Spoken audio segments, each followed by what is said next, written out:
experiences will always shape you more than knowledge. And we're told, I think we're in this era right now where we're, maybe Gen Z or in this generation, we're overtly intellectual and we're always trying to, sorry, there's a bit of noise around me. We're always trying to kind of live our experiences through the tales that people have told us, through books, self-help books I see are coming up, and we always want to over-intellectualize our way out of living our true experiences. I apologize, I live in a Nigerian household, but you can never truly live your life. You can never truly become the person you're supposed to be and have the experiences that you look back on and that truly shape you. I really hope the noise is not getting in here because that would be so annoying. Till you live your life and live your experiences. And trauma and all the things that we've gone through can stop us from living our experiences. For me, for so long, it was social anxiety. It was things people had told me. It was fear. And for those of us, fairly, who live in the first world, who are in first world countries, there's very little most of the time we have to fear, in the sense where like we're not always in immediate danger at every point in time. So if we're able to kind of find ways for ourselves to find safety where we are and then relax and then get to that point, which would be beneficial for most of us, if that makes sense. So allow yourself to feel safe and give yourself the tools to make you feel safe, whether it is, going out with friends, being in community with one another, setting boundaries, like I said before in one of my videos, is the way to truly feel at home wherever you are. Knowledge fills the mind and experiences transforms the heart and soul. So all knowledge is going to do is give you information. Living your life is what you do with the information. You cannot practicalize any sort of information you've gained. You cannot practicalize any sort of information that has come out into your life, into your worldview, if you are not able to practicalize it, put it into practice. And that's by living your life. That's by connecting with other people. That's by having experiences. And that is also by making mistakes. So you can fill your mind with all kinds of knowledge. You can read all the self-help books. You can read all the things, but then every human being specifically is so individual in themselves that whatever advice or whatever you're taking may not be applicable to you. So for example, when a scientific study is done, I have 2 degrees, not on this topic, but I'm just letting you know I'm educated. So if I do get it wrong, I apologize. But when a scientific study is done, most of the time there is a focus group. The truth is, yes, focus groups can be highly tested. Everything can be highly accounted for, nature, nurture, and all the kind of stuff that they kind of use to prioritize whether a study is viable to the population. But is it going to be fully applicable to you? Only you can decide that. And then there is this anti-intellectualism of today where it's like, people are just like stating their opinion over facts. A fact is a fact. But when it comes to truly the experiences that are supposed to shape your life, the experiences that are supposed to take you to the next level, the experiences that are supposed to allow you to live your whole truth, you have to look at whether it is applicable to your life, applicable to your lifestyle, applicable to your beliefs, and applicable to the kind of person you are. Then when that is done, you can then, what's the word? When that is done, I'm trying to find it. When that is done, you can then decide, this is how I want to live my life, and then you can truly live your life to the fullest. So I believe that true wisdom is only gained when you're tested through your life.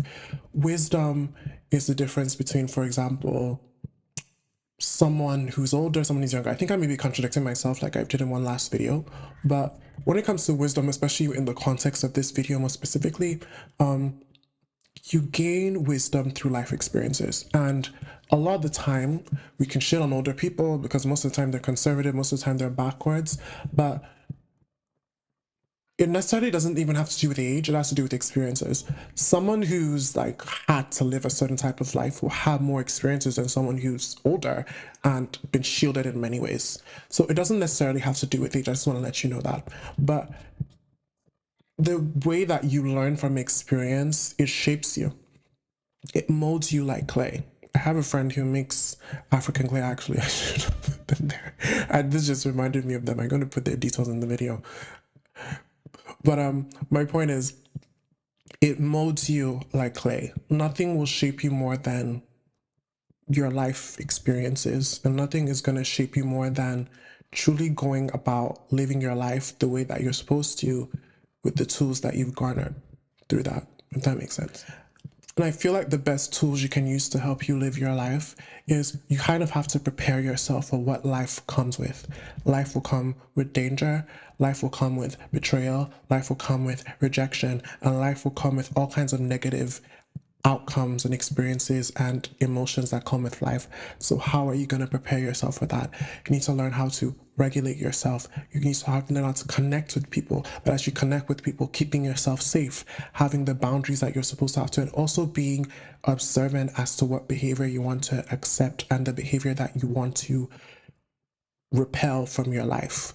You have to become so fully whole as a person where nothing can shake you, nothing can brainwash you, nothing can make you step out of the power that you've made in the decision to live your life. Right? So you have to get to that point where you have these tools. I could put videos where I feel like you could best get those tools, and then you're able to live your life, and nothing and no one else can shape you. You don't live your life and you don't go in it feeling naive. You don't go in it feeling like you can't do anything. You go in it feeling like it's foreign. Life should feel foreign. Life shouldn't feel scary. It's foreign. I haven't done this before. I haven't tried this before. Then you go about it the way that you feel that you're supposed to. It should never feel like it's this scary thing. You know what I mean? If we kind of live our lives without fear, we kind of live our lives without the paranoia that comes with truly living life. For a lot of people, you would realize that life should feel like foreign. Like I'm traveling to is it France, or I'm traveling to what is it? I'm traveling to Algeria, whatever, somewhere that's not familiar to you, and you're going there, and then you have certain expectations, but based off maybe research you've done, you have expectations, but you don't expect it to go wrong. And then when it does go wrong, you're prepared that it won't be the end of you. It could be. Be careful if you're going on solo trip, especially as a woman, but you then prepare yourself for the experience and not the outcome. That's what you need to do when you decide to make that decision. Okay, I'm going to live my life right now. I'm going to do this. It will be scary. It will have challenges, but challenges doesn't mean it's the end. All you can do for challenges is prepare. If you prepared and you feel like you've done the best preparation you can, that's the best you can do, because you can never really truly fully prepare for life. You can never truly fully prepare for negative experiences, because hasn't anyone, and if this never happened to you, you can comment and then we can discuss it and go into detail. You've done everything you could, you're prepared, you did everything you could, and it still didn't work out. That is life. Because you should never, and I think that's the video I'm going to make after this, you should never expect from experiences an outcome. You should expect that you go in. Obviously, expecting an outcome is whatever, but how many times are we in control of the outcome of our lives, even though we're overtly prepared? How many times are we prepared? Really start to think about that, and then that will help you have the tools and have the language and have the knowledge to truly live your life. So I think what life experience will do is they create emotional memory. Sorry, I'm making my points. And painful moments become teachers that knowledge can never replace. So at the end of the day, you kind of have to allow those emotional memories and that pain to allow you to live your life. Someone who's never been through heartbreak will never be able to, God, the way my videos come together, because that's one of the videos coming next, will never help you set the standards for what you want. You need heartbreak, you need all these horrible and what's it called experiences to help you understand, okay, I've been through rejection, I've been through pain, I've been through heartbreak, I've been through disappointment, I've been through failure to know how to move forward. And it's why it's important to fail. It's why it's important to fail, so you know how to experiment. They're supposed to teach you things. I love evolution, and I always break things down to evolution. So when the process of evolution is happening for animals, when they're getting ready to adapt to their surroundings, because we have evolutionary adaptational phenotypes and all that kind of stuff, and also genetic just, I guess, genetic changes is the best way I can use it. I just watch the documentaries. I'm not a specialist, because of what I would think a lot of the time is like this kind of natural trial and error. What is working? Are is this species gaining wings to work in a way that is adaptable to their surroundings and the predators and prey that are around them, the tails from every feature that is designed in our body is here because of years of evolution, years of trial and error. So how are you going to let the trial and error in your life propel you forward and not hold you back? You have to do trial and error. You have to try certain things, and blindly following and listening to people won't help you. Like if you want to be good at makeup, for example, you can't go into it like, maybe look at how I started my makeup and the aesthetic I'm doing to how it is now. I would say there's some sort of improvement simply because I've allowed myself to go into trial and error. Obviously, there will be some things that won't change. I'm very strict about only wearing pink here. It may change in future videos, but like, you can have things about yourself that say strict that you don't want to change and you don't want to bend to kind of live these life experiences, and then you kind of push yourself away. You know what I mean? But let it allow you to evolve and let it allow you to step into the person you are through trial and error, right? Maybe you could start trial and error when you go on dates, when you're making friends. Maybe you start dating online and see how it works for you, see if it works for you and see if it doesn't. Maybe you start going in person. There are advantages to both. There's disadvantages to both. And you decide what advantages of life and what disadvantages of life and that life experience are worth going for. Sorry about the noise. But what is worth tolerating, what is worth going for? Different people have different standards within relationships. For someone, they want to be like messaged every day. That's me. Some people, they don't need someone to message them every day or speak to them every day. I just think about people every day and I would like to know that you thought about me. So a message or two or a few would be nice. You know what I mean? Some people need phone calls every day. I'm not that kind of person. So even if they're going out, some people, you know, when they're traveling, they just stay in the hotel. Some choose where they're going to go. Some people can go on a yacht. And I'm sorry about the noise. Some people can go on a yacht. I'm trying to like overcut my voice. Some people can go on a yacht with a bunch of strangers on a trip, and then that's them. And some people just go with their dog. And some people just go with whatever. Let those painful moments become a teacher to you. Let it teach you about the things that you can stand and things you cannot stand. Let it become something that is teaching you about the standards, teaching you about the way that you want your life to look like. Oftentimes, people struggle, for example, with manifesting things into their life. You struggle with manifesting things into your life because oftentimes maybe you don't have the life experience enough to set the standards that you want. Some people talk about the man or the woman or the non-binary person or what's it called that they want into their life. And how are you going to know that if you haven't even been dating or been on a date before? Exactly. How are you going to know the dates you like? For me, given I've been on a good amount of dates, or I'd say like I've been on a couple of dates in my life, I love activity dates. I love like VR. That's one of the best dates I've ever been on. Doing like sports or something, or like what's it called? Going the worst date that you could take me on movie. How are we gonna talk? I think movie dates are not good for a first date, but then it might be good for you. Who knows? Or even like hang out with your friends. Maybe you want to go on Bumble, BFF, or Yubo. That's never worked for me, but you could do that. Maybe you want a friend to recommend you a friend, or maybe you just want. It's like you know what works for you. You know what is makes you feel safe, and then other people will question it and tell you. Even I question it and be like, "What's it called?" You'd be like, "This is the standards I've created, and this is what I want to do for myself, and this is how I'm gonna arrange the life that I want for me." One thing that experiences will do will make you trust your intuition instead of logic. This is going to be like so simple, but I swear I was like, I'm not going to give details because I don't want people to know where I live because that's like a bit dangerous. But I was somewhere, I live like a bus away from a train station, and I don't know where it was. I've been there before. I actually was a train station quite far from where I live, like I'd say 40 minutes away because I'd been there before. I just kind of trusted my intuition. I've been there a couple of times, like from a night out with friends, just been there. And I just figured it out really. I just trusted my intuition and I got there. It was very crazy how I just trusted it and I went there. And it's because I'd been there. I wouldn't go around walking somewhere lost I've never been, you know? But I was able to do because I go there all the time. It looked very different because it's dark in the middle of the night. I wear glasses. I should be wearing glasses in this video, but I wear glasses and usually only need them to read. Reason why and my text on my laptop is very bold, so I don't need to whatever. But I was able to just find my way in the middle of the night And I did, and it was scary because it's the middle of the night. A woman walking in the middle of the night is terrifying. But I found my way to the bus stop and I found my way home. So it's the same thing with life. It's a good euphemism for life. Once you've done something a couple of times, once you've had a couple of experiences with that thing, your intuition will make it, you will have an intuition. How will you have an intuition based off something that has never come across you? That is possible though.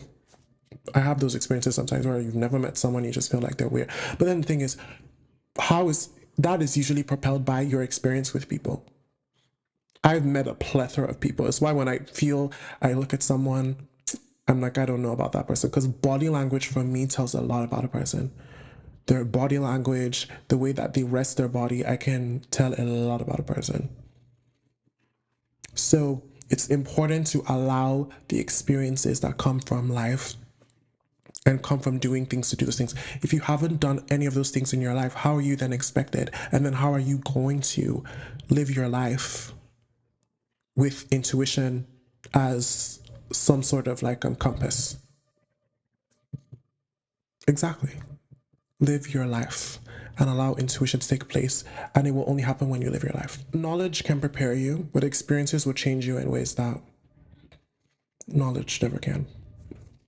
It's true. Knowledge can prepare you for so many things. It can prepare you not to fail, it can prepare you not to be disappointed, but then the way that experiences change you, that's when I say that everything happens for a reason, people think I'm crazy. The one quote I always give myself, I think I've said it before in a previous video, is that, I don't know if I have actually, maybe it'll be the first time I said it, because I was just thinking about it the other day and it came to mind. I was saying how pain is, yeah, I have said it before. Pain is absolutely necessary, but suffering is not. And let me actually think about the point actually, because I'm getting lost. It's the same way that you have experiences that change you.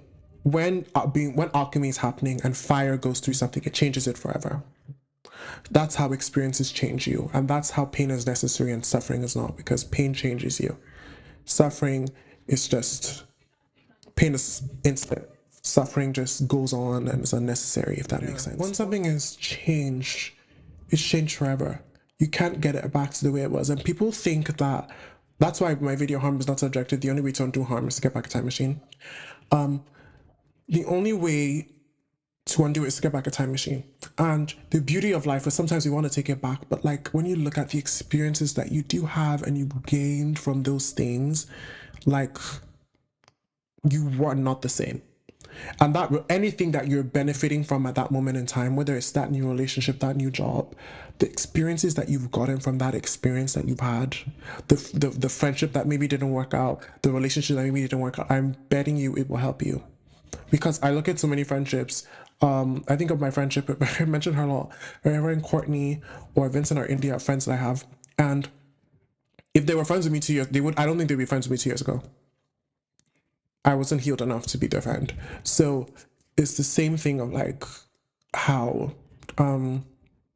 you get into life and realize that those things you've gone through, those things you may necessarily hate about the experiences you've had, the way it's changed you in the most transformative way, because whether or not it's beautiful or not, it's transformative.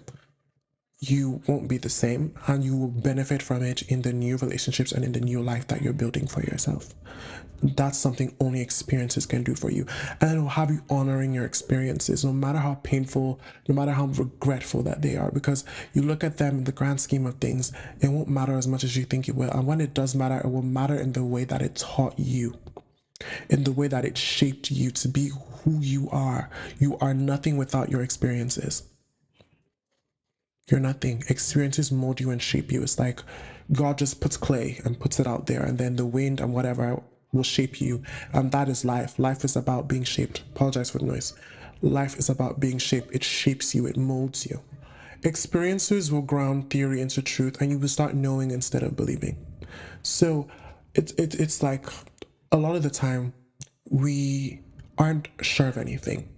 And when theories come into place, it's like, how is it applicable? It's all about application. Everything that has to do with science is about application.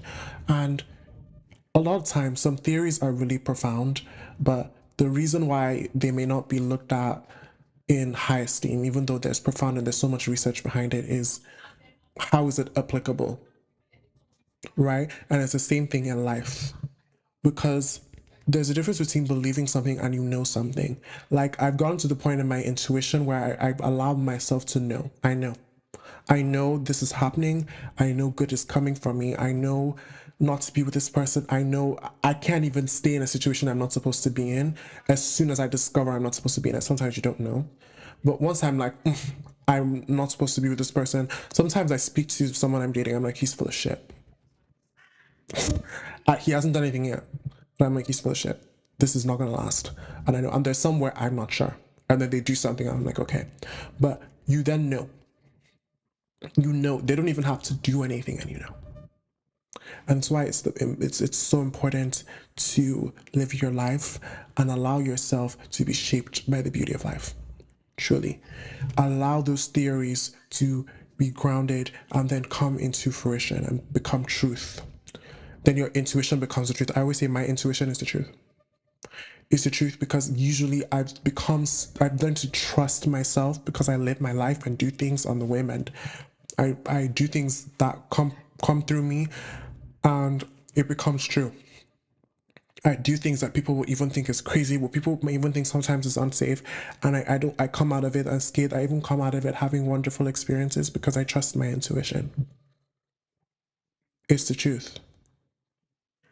And once I honestly said so far, trusting my intuition fully, because sometimes it's very hard to differentiate. Like one of my videos, differentiate between intuition versus saboteur and all that kind of stuff. Trusting it fully has been hard.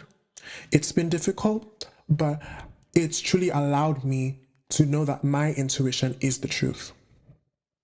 It's the truth. It's my truth. And because it's my truth, it's the truth for me. I don't care about the truth for everyone. What is true for someone will not be true for the other person.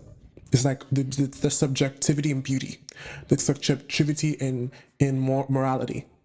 But what I believe to be true for me and my life, and not government and policies and all that, as it pertains to me interpersonally, on that microcosm level, not macrocosm level, is the truth.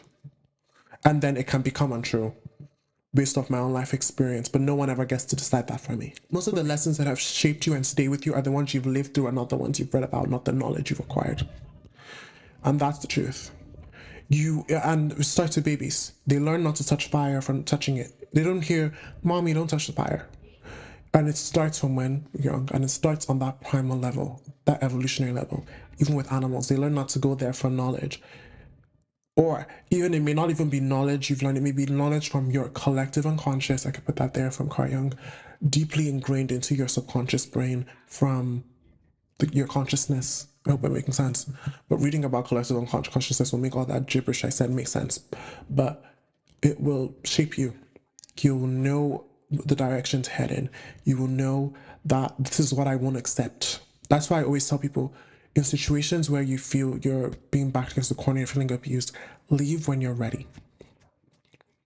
Obviously, sometimes you feel like you're never ready, but once your body just gets enough, it's enough. Everybody's body will respond and everybody's body will move forward and get the experience that is the experience or the outcome that is desired from that experience. I hope that makes sense. Will get the experience that they desire from living their life to the fullest. What knowledge is potential, and what experience is transformation. And it's the same thing when you're in things. There's only little you can do with potential because attention in potential is not applied. Same with intention. You can intend to do something, it never works out. It's about your application. I'm going to make a video on this. Ego syntonic and ego dystonic thoughts. The difference between those two, I'm going to put it there, is what you feel and what you intend to do but never do, but what you do, what you intend to do, and then you do. I'm going to put it there because I'm not any psychologist, but it was very interesting to read on that, and it helped me understand where I was. So even if you deal with I'm not a professional, you deal with OCD and you deal with intrusive thoughts, whatever you think, blah. Nobody cares. It's whatever you apply. Because the difference between two people is some people feel entitled and then they make decisions based off their entitled. Some people just have distorted thoughts because of trauma. a very interesting topic to stay on. But understand that you need to live your life. You need to live your truth. You need to live the life that is ordained for you. And you can only do that by experience. Experiences will always shape you more than knowledge. It's Asha Lovely Day, your medicine woman here. I apologize for the noise outside of the record. I can't help the fact that I'm Nigerian and I live with hot people who like to make noise. But make sure to like, comment, and subscribe. Subscribe to my Patreon if you're interested. Thank you so much for all your support, and I love you all. Have a lovely, great day.